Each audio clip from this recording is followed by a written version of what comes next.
کہ ہر جماعت جن کے پاس 2 سیٹیں بھی ہے وہ حکومت سے دور جا رہی ہے، حکومت میں نہیں آنا۔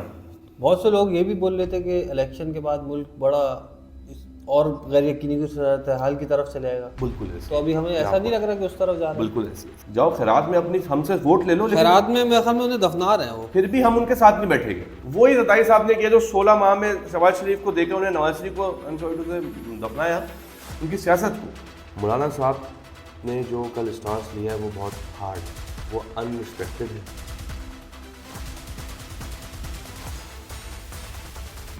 السلام علیکم ویورز، آج کا یہ جو پوڈ کاسٹ ہے اس میں ہم مہاد بھائی کے ساتھ بیٹھے ہوئے ہیں اور موجودہ غیر یقینی کی صورتحال جو اس وقت ملک میں جنم لے چکی ہے پوسٹ الیکشنز، اور جس طرح سے ہر سیاسی جماعت اس وقت خود بھی کنفیوژن کا شکار ہے اور میرے خیال میں ریاست اٹ سیلف کنفیوژن کا شکار ہے کہ کرنا کیا ہے۔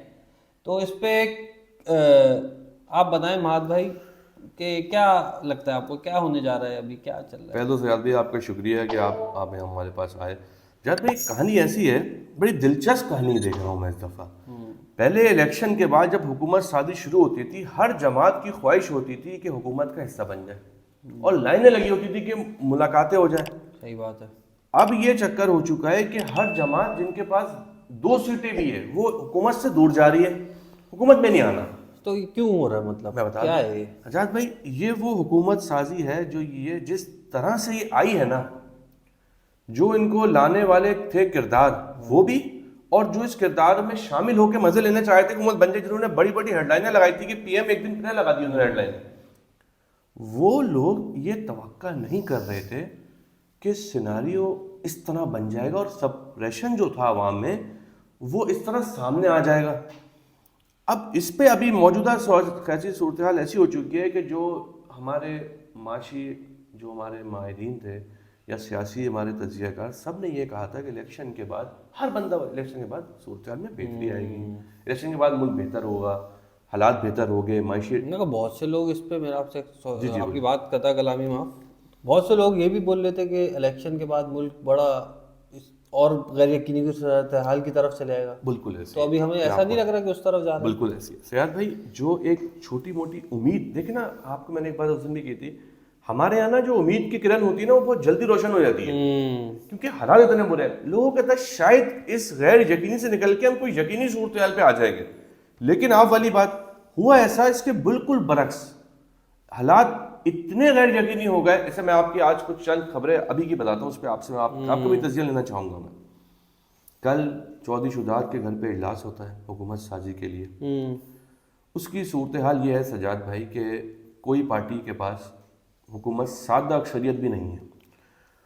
امید یہ کی جائے تھی کہ اس کے بعد یہ بیان آئے گا کہ پیپلز پارٹی اور یہ مل کے ہم حکومت بنا رہے ہیں، ہم وزارتیں لے گئے اور حکومت بس 2 دن میں بن جائے گی۔ پیپلز پارٹی نے جو سیاست کی ہے وہ تو بہت ان ایکسپیکٹڈ تھی، نیچور سیاست کرتے ہیں وہ تو دیکھیں آپ۔ انہوں نے بولا کہ ہم آپ کو، سوری ٹو سے غلط ہو جائے گا ورڈ، نون لیگ کو انہوں نے بولا کہ ہم آپ کو خیرات میں دے دیں گے، جاؤ خیرات میں اپنی ہم سے ووٹ لے لو، لیکن خیرات میں میرے خیال میں انہیں دفنا رہے ہیں وہ۔ پھر بھی ہم ان کے ساتھ نہیں بیٹھیں گے۔ وہی رتائی صاحب نے کیا جو 16 ماہ میں شہباز شریف کو دے کے انہیں نواز شریف کو سے دفنایا، ان کی سیاست کو۔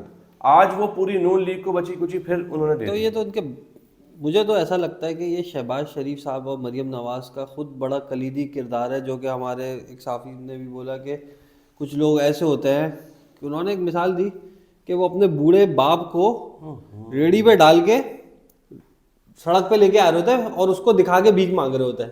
یہ نواز شریف صاحب نے یہ کیا ہے، وہی اور دیکھیں نواز شریف کو ایسا کرا جو آپ نے ووٹ ختم ہو گئے، جو آپ نے بچا کچا ووٹ بھی آپ نے لیا ان کے نام پر وزیر اعظم نامزد کروا کے، وہ بھی آپ اس سے پھر گئے۔ ووٹ کہاں، چلو میں نے لفظ یوز کیا بچا کچا۔ بچا کچا۔ سیاد بھائی 4 خبریں اس پہ آپ کا تجزیہ ہم دونوں مل کے کرتے۔